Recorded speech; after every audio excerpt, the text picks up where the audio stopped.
You're listening to The Bible Guys, a podcast where a couple of friends talk about the Bible in fun and practical ways. Hey everybody, thanks for coming back, especially if you're a daily listener. Yeah, after how poorly we've done this week, we're shocked anybody came back. Yes, yeah. Hopefully we'll up the bar today. Yeah, though, we're gonna try this time. Yes, let's try. Actually, try. We're gonna try. Hey, we're gonna start off with a segment that Desiree is calling Story Time, and this is how it reads. She said, "Today we are moving out of the book of Proverbs." And by the way, we're probably gonna jump back in, right? Yeah, sure. Yeah. So from 25 to 31.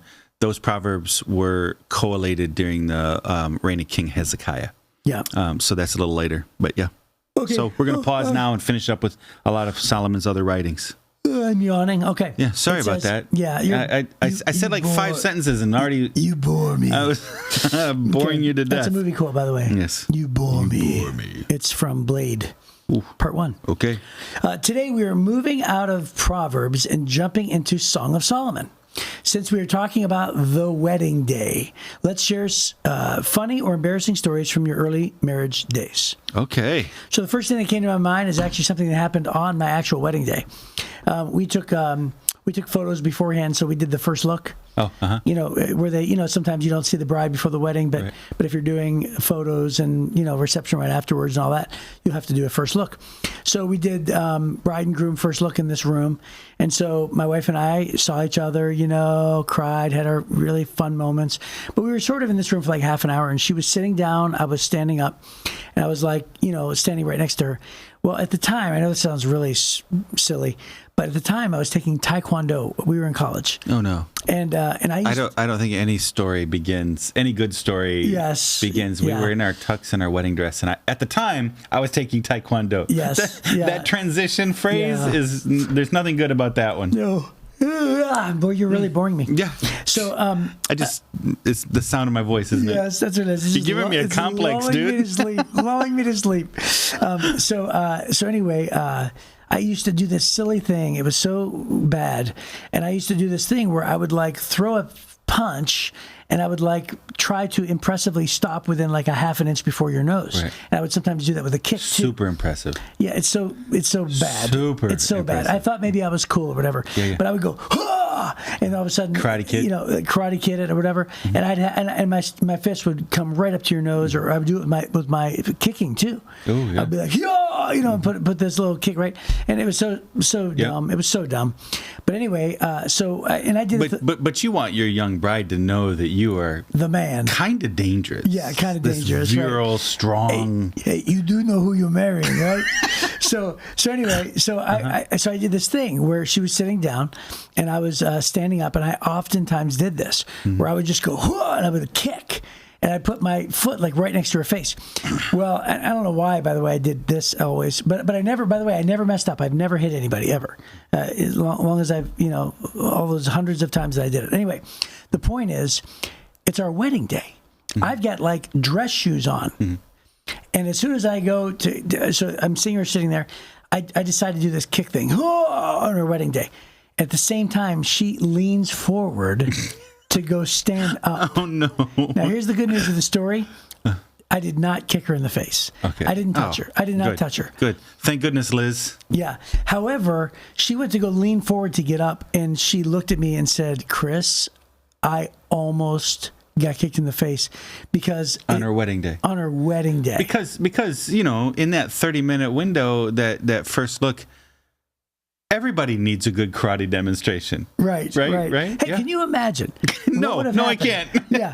I mean, I would have literally caused her to bleed or go to the hospital. Kick her in the head. She go out there with the black eye. Yes. That's hard to explain. Yeah, that's right. Mm-hmm. Yeah. So anyway, that's my silly wedding day illustration. Liz, I'm so thankful that didn't happen. I can't believe she said I do anyways. I know. Just that. The idea that you needed to do a karate demonstration right before By the way, your vows. Did you know that when it was time for the bride for my wedding, it was da, da, da, da, da, it was the traditional da da da da da da da da. When that music started, there was like a 5-second delay where she did not walk around the corner, and for just a split second, everybody was like, "What's going on?"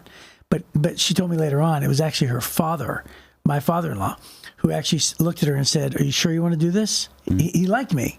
He approved of me. But, you did see his karate. Right. But he said, "Are you sure you want to do this?" He goes, I can cancel this whole thing right now. He's trying to do his father protect the baby girl thing, And so it makes sense to me. She was dealing with her dad. Yeah. But our family was like, did she run? That's a great story. Yeah, there you go. That is a great story. Thank you, Jeff. What is your story? Silly things. We just didn't know what we didn't know, So Yep. Bonnie and I I rented a house in the woods from a missionary who didn't live in the U.S. And I didn't realize it was a summer cabin. So it had single pane windows and no insulation in the house. Oh no! And it was in the winter, and it was just mud. So we got married in December, and it was just mud. This wasn't your honeymoon. Well, we didn't have a honeymoon. I had like a 3-day honeymoon, Okay. two nights, two night honeymoon. And then we moved. We had to move all of our stuff from Michigan down to Indiana, and so I lost my wedding ring when we were trying to load everything out of the thing in like 2.5. There was a massive snowstorm in Northwest Indiana the day we were moving in, like 3 feet of snow. Wow. And so then I get the U-Haul truck stuck in the hill leading up to our place. I dropped my wedding ring in 3 feet of snow. It was just one of these terrible things. And then we went through so much propane keeping that house heated, right? Because it was just all these crazy things. But hey, we were young and in love, and we're going to just do whatever we do. So we had somebody give us a gift. Bonnie's dad gave us a gift of a smokeless grill. And so somebody else came by and they gave us a couple of ribeye steaks. And so it was our first night. And I said, hey, let's just grill these. Let's grill these steaks. This is kind of neat. We're all grown up. So I just set it on the kitchen table, fire up that bad boy, and filled the entire house with smoke. So we ate our first meal together as a married couple that we prepared, sitting on the floor of the kitchen with all the windows open. And it was like, 5 degrees outside. It was so cold and 3 feet of snow. And then you couldn't breathe because it was just the whole house was full of smoke. So I don't know why it said smokeless on the box, but it wasn't smokeless, and we discovered that. Wow. So then I was going out to close the back gate of the U-Haul truck and slipped. And when I slipped, I put my hands down into the snow and I stood up with that ring in my hand. That's not true. That's true. That's true. Yeah. I mean, we had looked for an hour for my ring, couldn't find it. Then when I went to go shut the gate on the back of the truck, I slipped and fell right on the ring. Is that amazing? Yeah. Oh. So that's how I knew it was going to work out. God was I make really dumb choices, and God's still looking out for me. That's okay. That's how I walked away from that. Okay, that story in itself. Number one, I'm surprised I never heard that. Yeah. And number two, that is that's something you could easily pass off as coincidence, but. Yeah. Dude, that's like a little mini miracle. No, I've always felt like God's like, I'm going to take care of you in spite of you. You're such a moron. I'm going to take care of you anyways. And that was one of them. That's amazing. Yeah. Wow. Well, speaking of amazing. Speaking of wedding nights, yeah. You go ahead. What was your transition? No. Go ahead. You do your thing. No, you please. I was just going to go with the amazing route. Oh, amazing. Go ahead. But no, wedding nights. Yeah, wedding night. Well, speaking of wedding nights, maybe the most scandalous book in the whole Bible is Solomon writing about his wedding night. Yes. With this beautiful woman. Yes. Right. So let me read we like the Life Application Study Bible because the notes are amazing, right? Yes. They just help you understand things. Here's the note about the book of Song of Solomon. It says, Song of Songs, which is another name for Song of Solomon, is a wedding song honoring marriage. So the whole thing is a song, like a love song. They're writing back and forth to each other. The most explicit statements on sex in the Bible are found in this book. It's often been criticized because of its sensuous language, but the purity and sacredness of love presented here are greatly needed in our day, in which distorted attitudes about love and marriage are commonplace. God created sex and intimacy, and they are holy and good when enjoyed in marriage. A husband and wife honor God when they love and enjoy each other. Yep. So that's the idea. So almost everything, don't worry if you have your kids listening along. It's not overly explicit. It's more innuendo. Yeah. But. Right. Yeah. Yeah, they don't come right out and say things. Yes. So here we go. This is Solomon's Song of Songs, more wonderful than any other. And then it starts off, the young woman is singing to her groom, kiss me and kiss me again, for your love is sweeter than wine. How fragrant your cologne. Your name is like its spreading fragrance. No wonder all the young women love you. Take me with you. Come, let's run. The king has brought me into his bedroom. And then the young women of Jerusalem start singing with her. They're her bridesmaids. How happy we are for you, O king. We praise your love even more than wine. And then the bride says, how right they are to adore you. I am dark but beautiful, O women of Jerusalem, dark as the tents of Kedar, dark as the curtains of Solomon's tents. Don't stare at me because I am dark. The sun has darkened my skin. My brothers were angry with me. They forced me to care for their vineyards, so I couldn't care for myself, my own vineyard. Tell me, my love, where are you leading your flock today? Where will you rest your sheep at noon? For why should I wander like a prostitute among your friends and their flocks? Then the young groom says, if you don't know, O most beautiful woman, follow the trail of my flock and graze your young goats by the shepherd's tents. You are as exciting, my darling, as a mare among Pharaoh's stallions. How lovely are your cheeks. Your earrings set them afire. How lovely is your neck, enhanced by a string of jewels. We will make for you earrings of gold and beads of silver. And then the bride says, the king is lying on his couch enchanted by the fragrance of my perfume. My lover is like a sachet of myrrh lying between my breasts. He is like a bouquet of sweet henna blossoms from the vineyards of En-Gedi. Then the groom says, how beautiful you are, my darling. How beautiful. Your eyes are like doves. Then the woman says, you are so handsome, my love, pleasing beyond words. The soft grass is our bed. Fragrant cedar branches are the beams of your house, and pleasant-smelling firs are the rafters. And then the young woman continues, I am the spring crocus blooming on the Sharon plain, the lily of the valley. And then the young man says, like a lily among thistles is my darling among young women. And then she says, like the finest apple tree in the orchard is my lover among other young men. I sit in his delightful shade and taste his delicious fruit. He escorts me to the banquet hall. It's obvious how much he loves me. Strengthen me with raisin cakes and refresh me with apples, for I am weak with love. His left arm is under my head, and his right arm embraces me. Promise me, she says, O women of Jerusalem, by the gazelles and wild deer, not to awaken love until the time is right. And there you go. There you go. There it is. And I almost want to say, like Forrest Gump, and that's all I have to say about that. Right? Yeah, yep. So, how are we going to commentate on this? Well, how they express romance is kind of entertaining to me. Yeah. Well, I mean, let's start there. Yeah. Because who was it? Was it John Eldredge who wrote a book who talked about how every young man goes through a stage. He goes through a stage of being a cowboy. Have you ever heard this? Yeah. Mm-hmm. A cowboy where he has to, just get out there and prove everything and be a tough guy. Yeah, and then he goes through a stage where he's a lover, where he discovers poetry and discovers women, and then he becomes a warrior, and then he has what it takes, and he has to prove it, and eventually he gets to be a king, right? And a king is when he rules the household, and then eventually every man gets to be, what does he call it, a sage? Yes, he calls it a sage. Yeah, that's right. Where he, the wise man. Yeah, the wise man who actually instructs kings. That's right. Right. And so anyway, so and again, this is just for young men. It's not for young women. But as Eldredge writes this, it's the poet. It's the poet. That's the stage he was in. Think about when lover, poet. The lover poet stage.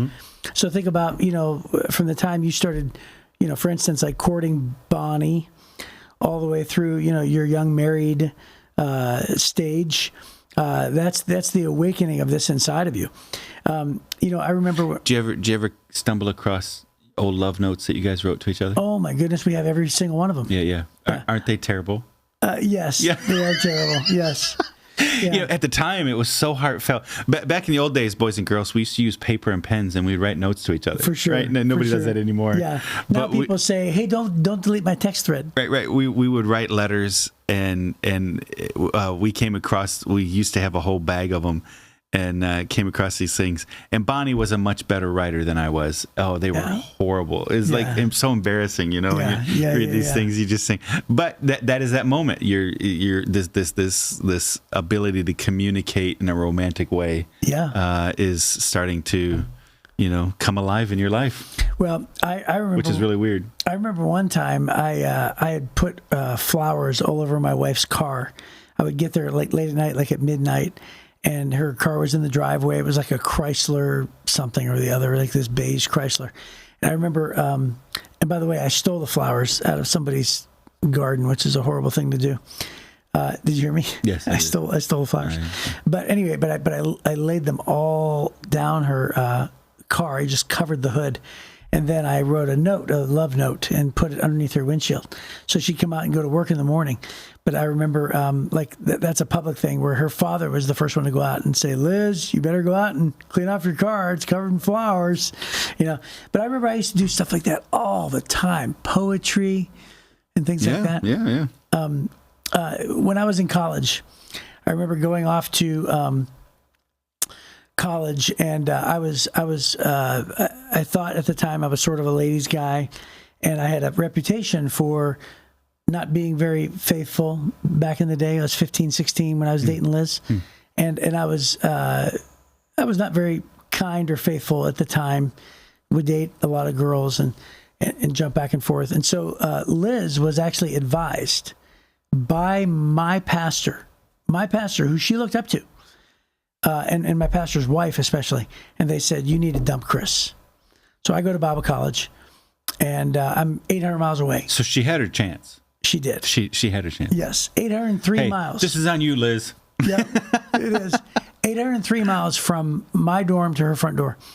And my pastor's wife says, yeah, you need to dump Chris. He is going to, be unfaithful to you at college and all these different things.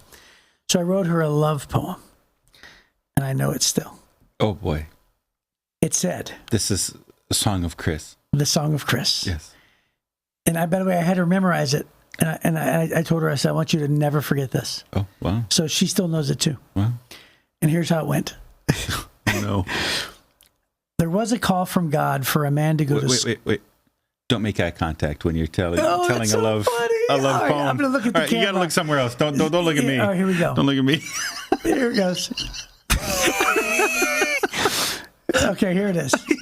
It's more of a statement. I know, I'm just worried. I'm worried, and I don't want to have an awkward moment when you're looking deeply into my eyes, quoting a romantic poem you wrote to Liz. That's what I'm saying. It's more of a declaration about love. Okay. Yeah. And commitment. It's actually commitment. All right, I'm just going to look away. Here we Go Ready? ahead. Yes.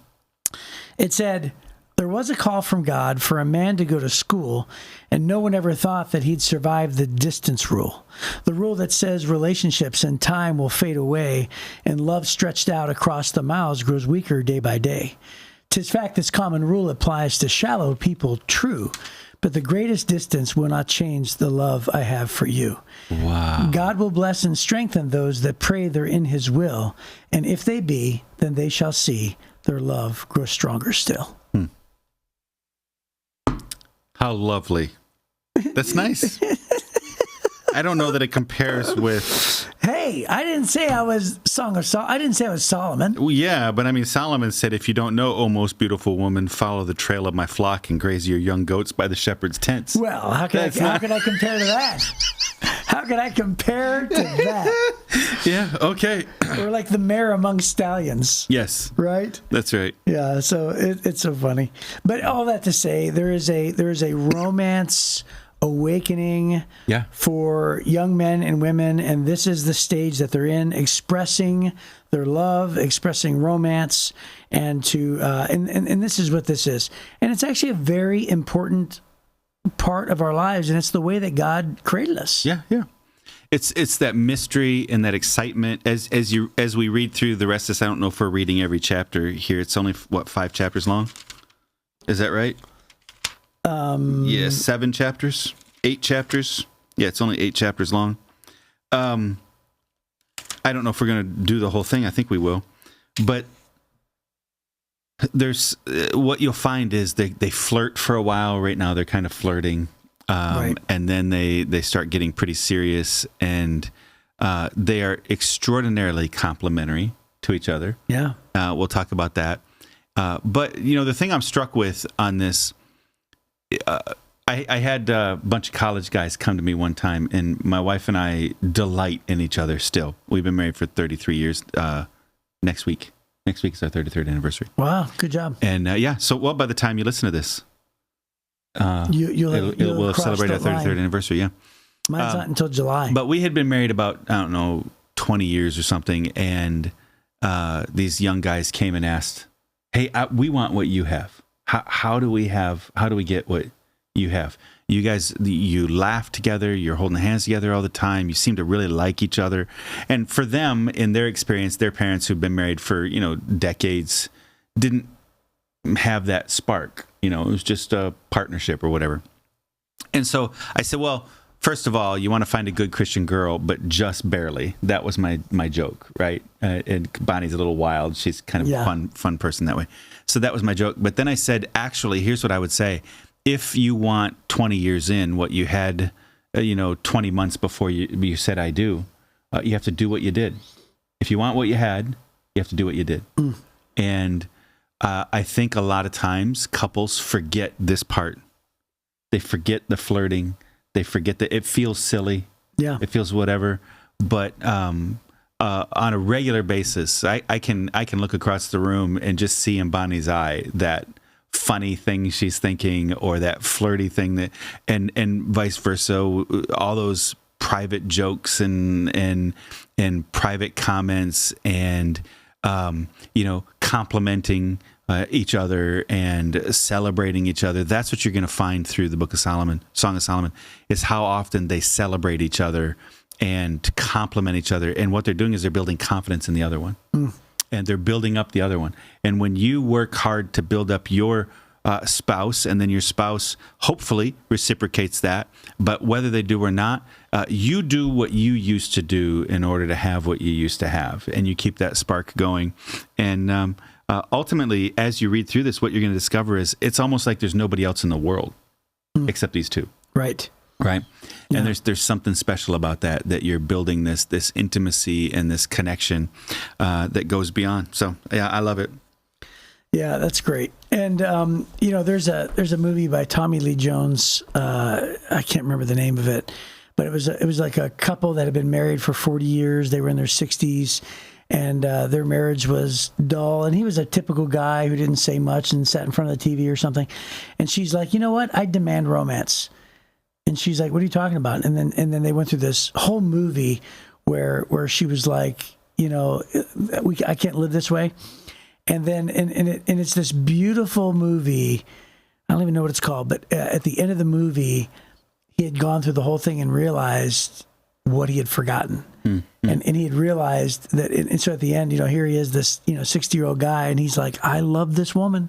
I love this woman." This guy who like barely talked at the beginning of the movie is now like completely expressive, and she's that way back, And I'm telling you what, it was just a beautiful rediscovery of what we're talking about.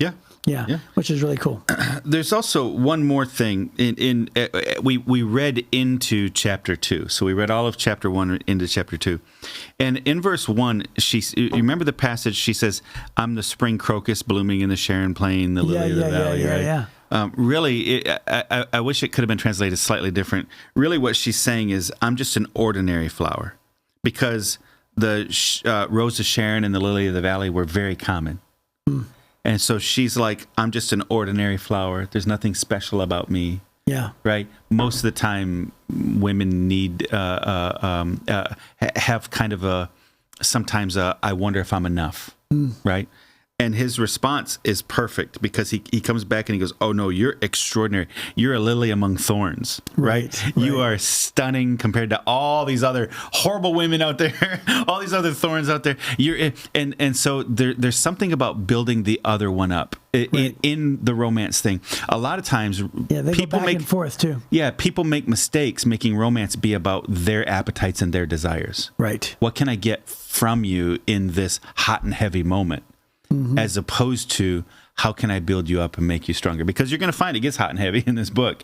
But it wasn't about what can I get from this vulnerable woman, but rather, how do I build her up in a way that she understands there's nobody that compares to her in my eyes. And then vice versa, you see her doing the same thing. And so in this intimacy, there's also a tremendous amount of vulnerability. And in that vulnerability is when we begin to learn to trust and believe in each other, right? So it's beautiful. This whole book is really, really amazing. So anyways, we're going to dig into it over the next few days. And by the way, I couldn't let this go without finding out the name of the movie. Oh, yes. But guess who the wife was? Who? Meryl Streep. Oh, okay. And the counselor, Steve Carell. Wow. So an actual killer cast. It's called Hope Springs, and it's a comedy romance from 2012. It's actually really good. Okay. So, all right. Well, hey, listen, that's our time. So hopefully we will see you tomorrow on The Bible Guys.